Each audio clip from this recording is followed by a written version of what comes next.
शुरुआत कर रहे हैं हम लोग कक्षा 12वीं के एल्डिहाइड कीटोन एंड कार्बोक्सिलिक अम्ल चैप्टर के लेक्चर नंबर 11 का, जिसमें आज हम लोग मेनली पढ़ेंगे किसके बारे में, एसिटाल्डिहाइड, फॉर्मेल्डिहाइड और एसीटोन की क्रियाशीलता के बारे में। ठीक है ना, एसिटाल्डिहाइड मतलब CH3CHO, ध्यान दो इधर।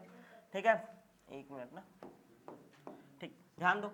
हम लोग को एसिटाल्डिहाइड CH3CHO, फॉर्मेल्डिहाइड HCHO और एसीटोन यानी कि CH3 C double bond O CH3, इसका क्रियाशीलता देखना है, किसका क्रियाशीलता ज्यादा होता है, किसका क्रियाशीलता कम, इसके बारे में पढ़ना है। देन हम लोग को उसके क्वथनांक का तुलना करना है। असल में ये वाला जो लेक्चर है इससे कोई ना कोई एक क्वेश्चन आएगा। ठीक है ना, थ्योरी बेस्ड रहता है, किसका क्वथनांक ज्यादा होता है, ध्यान दो किसका क्वथनांक ज्यादा होगा, एसिटाल्डिहाइड और कीटोन में कौन अधिक क्रियाशील होगा और कौन कम, ऐसा टाइप का क्वेश्चन आता है। ठीक है, और विथ रीजन हमको बताना पड़ेगा। जैसे कि पहला ही क्वेश्चन देखो, क्वेश्चन ही लिखो पहला तो। ठीक है, कि फॉर्मेल्डिहाइड HCHO, एल्डिहाइड CH3CHO, ध्यान दो, फॉर्मेल्डिहाइड HCHO, एसिटाल्डिहाइड CH3CHO और एसीटोन CH3CO CH3 में कौन अधिक क्रियाशील है और क्यों, कौन अधिक क्रियाशील है और क्यों, कौन अधिक क्रियाशील है और क्यों। ठीक है, ऐसा टाइप का क्वेश्चन आएगा, ध्यान से समझना।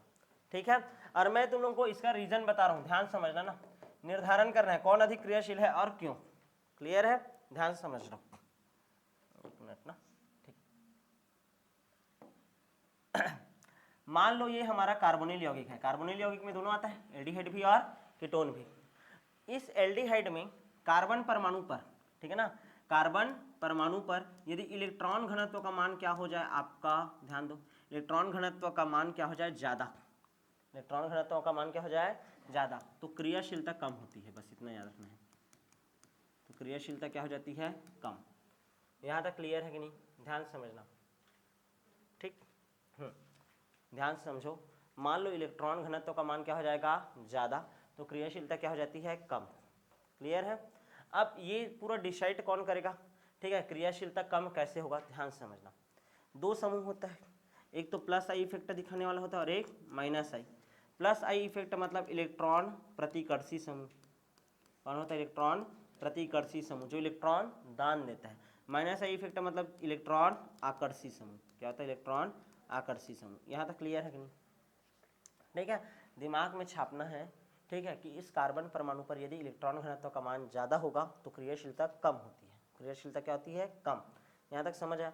जैसे कि हमारा कंपाउंड है, पहला कंपाउंड देखो HCHO, दूसरा कंपाउंड CH3CHO और तीसरा कंपाउंड क्या है, CH3C double bond O CH3। यहाँ तक क्लियर है।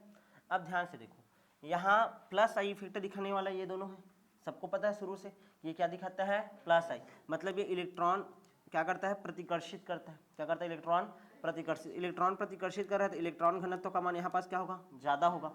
और इलेक्ट्रॉन घनत्व यदि ज्यादा होगा तो इसका क्रियाशीलता क्या हो जाएगा, कम। मतलब एसीटोन का, ठीक है ना, क्रियाशीलता क्या होता है आपका, कम। क्रियाशीलता क्या होता है, कम। यहाँ तक समझ है। अच्छा, उसके बाद देखो यहाँ पास प्लस आई इफेक्ट दिखाने वाला कितना समूह है, एक ही समूह है। यहाँ पास कितना था, दो, कितना था, दो, और यहाँ पास कितना हो गया, एक, और यहाँ पास तो जीरो। ये इलेक्ट्रॉन आकर्षी समूह है। क्लियर है ना। तो यहाँ पास ये उल्टा चार्ज को बढ़ाएगा। ठीक है ना, तुम लोग पढ़े थे ना, याद करो कार्बोकेटायन का स्थायित्व। ठीक है, halo alkane and hello Erin में, याद आया रहा होगा। ठीक है, तो मैं बोला था कि इसमें जितना ज़्यादा चार्ज होता है उतना ही ज़्यादा क्या होता है, अस्थायी होता है। क्या होता है, अस्थायी होता है, याद है। तो ध्यान से समझना, ये तो खींचने वाला है और ये क्या करने हैं, प्रतिकर्षित करने वाला है। प्रतिकर्षित करने वाला है तो यहाँ पास इलेक्ट्रॉन घनत्व बढ़ जाएगा और क्रियाशीलता क्या हो जाएगा, कम। दिमाग में छापना।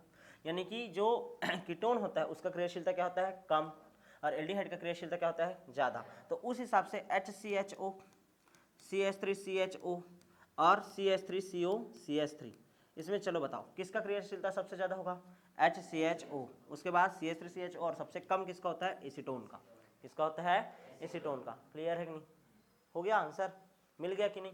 ठीक है, तो कभी भी क्वेश्चन आएगा तो ध्यान समझना कैसे डील करना है। ठीक है, कार्बोनिल समूह में, ठीक है ना, कार्बोनिल समूह की क्रियाशीलता का निर्धारण उसमें जुड़े हुए एल्किल समूह से किया जाता है। ठीक है, यदि एल्किल समूह प्लस आई इफेक्ट दिखाने वाले हों, प्लस आई इफेक्ट दिखाने वाले हों तो क्रियाशीलता क्या होगा, कम। तो क्रियाशीलता क्या होता है, कम। और माइनस आई इफेक्ट दिखाने वाले होते हैं तो क्रियाशीलता क्या होता है, ज़्यादा। क्रियाशीलता क्या होता है, ज़्यादा। ठीक है, उपर्युक्त उदाहरण से समझ सकते हैं, ध्यान देना। इसमें प्लस आई इफेक्ट दिखाने वाले कितने हैं? 2, इस कारण क्रियाशीलता क्या हो गया? कम। इसमें कितना है? 1, क्रियाशीलता ज़्यादा, इसका सबसे ज़्यादा। आया कि नहीं समझ में? क्लियर है? अब ये क्वेश्चन और कैसे आ सकता है? ठीक है, क्या कारण है कि फॉर्मेल्डिहाइड एसीटोन से ज़्यादा क्रियाशील है? समझ आया? एसीटोन से ज़्यादा क्रियाशील, वर्ड बस चेंज किया है ना, जो हम लोग बताएं उसी को तो लिख दिया है, ज़्यादा क्रियाशील है। तो कितना क्वेश्चन डील कर लिए हम लोग? 2। कितना क्वेश्चन डील कर लिए? 2 क्वेश्चन। यहाँ तक क्लियर है? ठीक है, आगे बढ़ जाऊँ क्या मैं? तो पहला क्वेश्चन समझ आया कि नहीं? यदि प्लस आई इफेक्ट दिखाने वाला हो, ध्यान दो, यदि प्लस आई इफेक्ट दिखाने वाला हो तो क्रियाशीलता कम, और माइनस आई इफेक्ट दिखाने वाला हो तो क्रियाशीलता ज़्यादा। यहाँ तक क्लियर है कि नहीं? समझ आया? ठीक है, आगे बढ़ जाऊँ क्या मैं? ठीक है, ये हो गया ना, समझ आया? क्वेश्चन को डील कर लेना ना। आगे बढ़ते हैं, नेक्स्ट देखो दूसरा क्वेश्चन देखो। कीटोन का क्वथनांक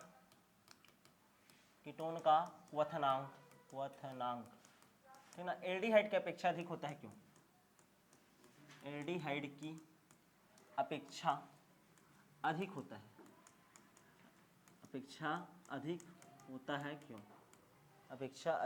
है, क्यों? दूसरा क्वेश्चन समझ आ रहा है कि नहीं? मैं 2 क्वेश्चन इधर बता दिए ना, वो एक ही है ना, मतलब उसका क्लियर है ना। ये दूसरा क्वेश्चन मैं बोल रहा हूँ कि कीटोन का क्वथनांक है वो एल्डिहाइड की अपेक्षा अधिक होता है, क्यों? देखो, कीटोन बनाओ तो RC डबल बॉन्ड O, ये हो गया, और इसमें देखो RC डबल बॉन्ड O और ये H। यहाँ तक क्लियर है? यहाँ पास देखो 2 एल्किल समूह है।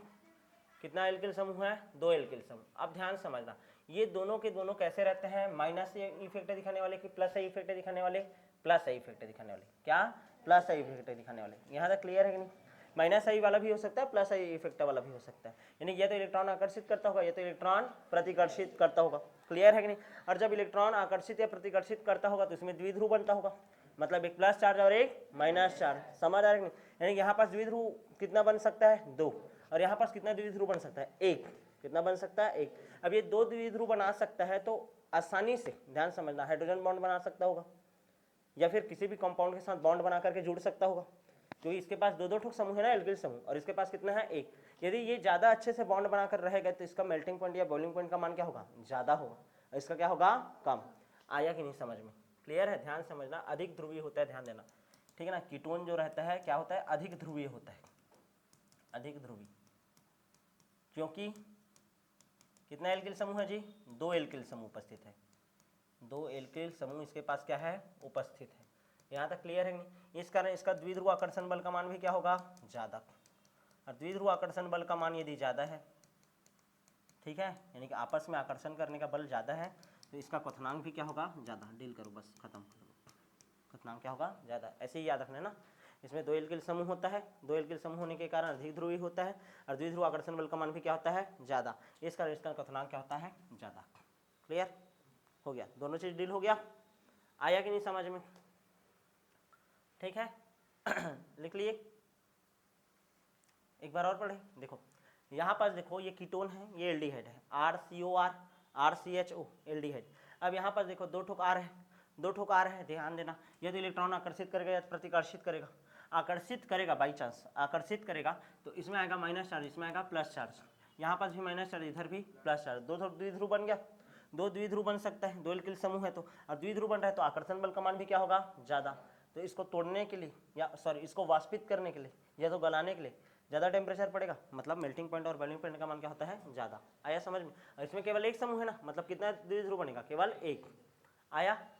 क्लियर है? कितना क्वेश्चन ड्रिल हो गया? 2 क्वेश्चन। क्लियर है? एक क्वेश्चन और कर लो, ये हो गया क्या?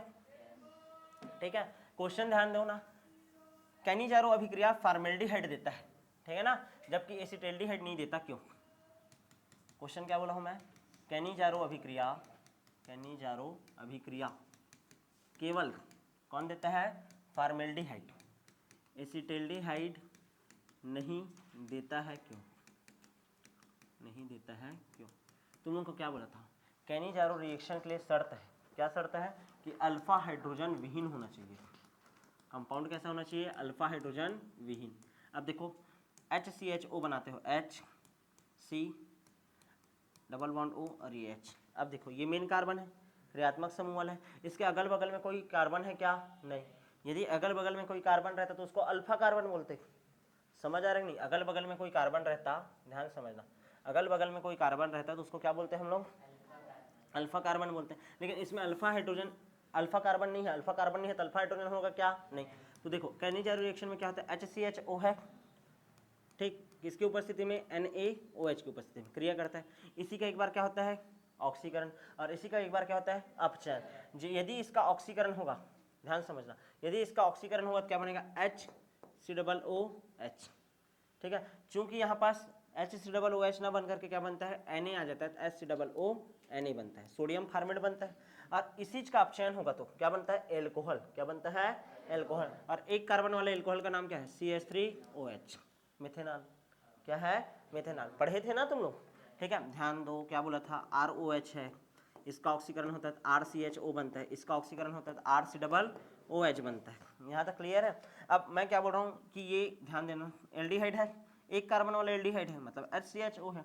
यदि इसका ऑक्सीकरण होगा तो HCOOH बनना चाहिए, लेकिन हम लोग Na लिए हैं तो HCOONA बनेगा, ऑक्सीकरण हो गया। इस चीज का अपचयन होगा, अपचयन होता है क्या बनता है? एल्कोहल। एक कार्बन वाला एल्कोहल का नाम क्या है? CH3OH। खत्म ना कहानी, क्लियर है? अब ये कब, ये सब कंडीशन कब आता है? यदि यहाँ पास अल्फा कार्बन ना हो, और अल्फा कार्बन नहीं है मतलब अल्फा हाइड्रोजन नहीं है। समझ आया कि नहीं? क्लियर है? लेकिन एसिटिल्डिहाइड में, जबकि एसिटिल्डिहाइड देखो, एसिटिल्डिहाइड, एसिटिल्डिहाइड में क्या होता है? देखो CHO है, CH3CHO, देखो ये मुख्य कार्बन है CHO, उसके बाद एक अल्फा कार्बन आ गया। अल्फा कार्बन है तो अल्फा, इससे जुड़ा हुआ हाइड्रोजन अल्फा हाइड्रोजन, क्या हो गया? Alpha hydrogen. यदि अल्फा हाइड्रोजन होगा तो ये क्रिया देगा क्या? नहीं। समझ आया कि नहीं? तो क्या कारण है, कभी भी आएगा कि कैनिजारो रिएक्शन, ठीक है, लिख दूं क्या कि कैनिजारो अभिक्रिया केवल HCHO देता है, CH3CHO नहीं देता। क्यों? तो बताना। ये इस कारण देता है क्योंकि इसके पास अल्फा हाइड्रोजन नहीं होता और इसके पास अल्फा हाइड्रोजन होता है। अल्फा हाइड्रोजन नहीं होने के कारण इसका एक बार क्या होता है? ऑक्सीकरण, इसी का एक बार क्या होता है? ऑक्सीकरण, और इसी का एक बार क्या होता है? आपका अपचयन। क्लियर है? यदि ऐसा कहानी रहता तो नहीं हो पाता, दिक्कत जाता। क्लियर है? समझ आया कि नहीं? ठीक है। अच्छा, जिसके पास अल्फा कार्बन रहता है उसके लिए कौन सा रिएक्शन होता है बोला था? एल्डोल संघनन। क्या होता था? एल्डोल संघनन। समझ आया कि नहीं? तो इस तरीके से आपका, ठीक है ना, एल्डिहाइड और कीटोन वाला पूरा जो टॉपिक है, ठीक है, वो क्या होता है? कंप्लीट। अब जो नेक्स्ट क्लास होगा उसमें हम लोग पढ़ेंगे किसके बारे में? कार्बोक्सिलिक अम्ल के बारे में। तो मिलेंगे आप नेक्स्ट क्लास।